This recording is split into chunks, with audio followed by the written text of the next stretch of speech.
ये कहानी माफी और सजा से मुतल्लिक है।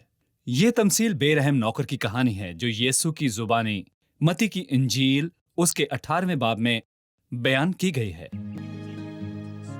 यीशु अपने शागिर्दों से माफी के मौजू पर बात कर रहा था।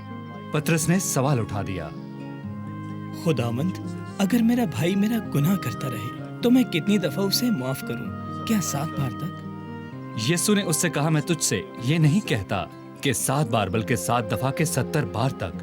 बस आसमान की बादशाहत उस बादशाह की मानिंद है जिसने अपने नौकरों से हिसाब लेना चाहा।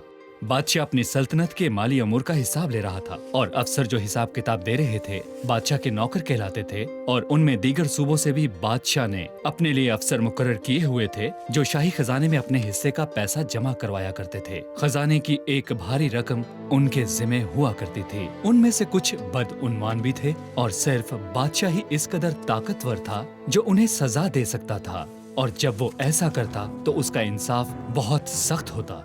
और ये नौकर इंतहा दर्जे का बेईमान था। उसने बादशाह को जो दौलत वापस करनी थी वो एक पूरे सूबे का खजाना था। 10,000 सोने के तोड़े, ये एक दिन की मजदूरी से करोड़ दर्जे ज्यादा थी। सल्तनत लूटी हुई दौलत को कभी भी वापस नहीं ले सकती थी, लेकिन नौकर को उसकी हैसियत, ओहदे, मालो मता से महरूम करके सजा दी गई। उसे उसके खानदान से अलग करके गुलामी में बेचा गया। बस नौकर ने गिरकर उसे सजदा किया और कहा, ऐ खुदावन, मुझे मोहलत दे, मैं तेरा सारा कर्ज अदा कर दूंगा।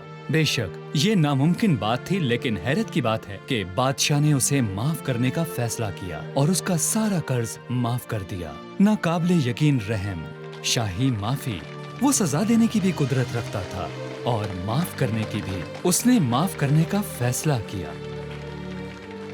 जब बादशाह का नौकर बाहर निकला तो उसने एक और नौकर को देखा जिसने उसका कुछ कर्ज देना था। उसने उसे पकड़कर कहा, जो कुछ मेरा तेरी तरफ है मुझे वापस कर। ये तकरीबन 3 माह की मजदूरी बनती थी। उसने उसके सामने गिरकर मिन्नत की और कहा, मुझे मोहलत दे, मैं तुझे वापस कर दूंगा। लेकिन बादशाह के नौकर को पैसा नकद चाहिए था और उसे अभी चाहिए था, वो भी सारे का सारा। और वो उसको एक मिसाल बनाना चाहता था। उसे कुछ और लोगों से भी कर्ज वापस लेना था।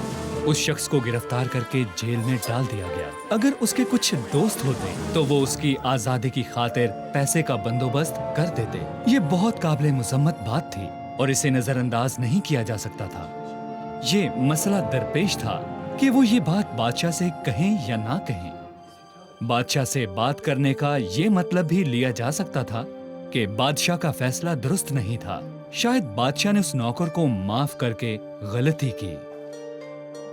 बादशाह के रहम करने के इस अजीम अमल से एक मिसाल कायम कर दी गई, रहम दिली की एक मिसाल। कम से कम बादशाह के कुछ दरबारी इस बात को समझ गए थे, लेकिन वो शख्स जिसे माफ किया गया था उसने उसे बादशाह की एक कमजोरी समझा। बादशाह ने हुक्म दिया कि उस नौकर को फौरन बादशाह के सामने पेश किया जाए। बादशाह के नौकरों के लिए ये एक हैरान कुन दिन था। पहले माली बदउनवानी, इंकिशाफ और फिर कैद में डालना, और फिर बादशाह सलामत की जानिब से मुकम्मल माफी। बेशक बादशाह सलामत की तरफ से माफी की कोई वजह तो जरूर थी। बादशाह को उसकी जरूरत थी। उसने उसे बुलाया। अब उसकी तवक्कुआत क्या थीं? एक नई हैसियत, शायद एक नया ओहदा।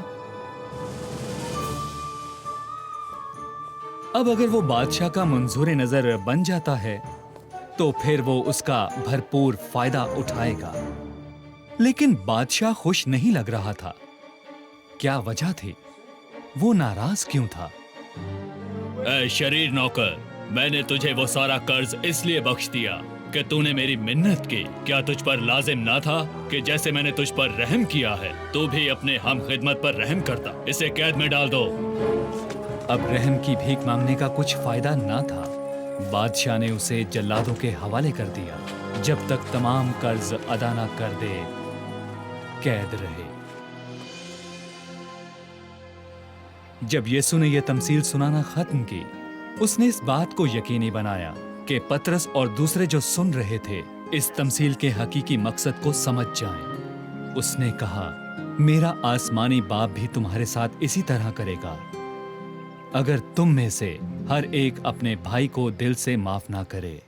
मती की इंजील उसके 6 बाब में यीशु ने कहा, इसलिए अगर तुम आदमियों के कसूर माफ करोगे तो तुम्हारा आसमानी बाप भी तुमको माफ करेगा, और अगर तुम आदमी के कसूर माफ ना करोगे तो तुम्हारा बाप भी तुम्हारे कसूर माफ ना करेगा। यीशु दरअसल ये कह रहा था, खुदा इस बात में हर वक्त दिलचस्पी नहीं रखता कि हम हर वक्त उससे रहम की भीख मांगते रहें। वो चाहता है कि हम बदलें। अगर हम ऐसा करने के लिए तैयार नहीं तो फिर हमारे लिए खुदा की तरफ से कोई माफी नहीं। लिहाजा ये फैसला हमने करना है, पहले खुदा से माफी मांगे जिसकी हमें जरूरत है, और फिर दूसरों के लिए माफी और दरगुजर करने का रवैया अपनाएं। मैं समझता हूं यीशु ने अपने नुक्ता नजर को वाज़ेह कर दिया था।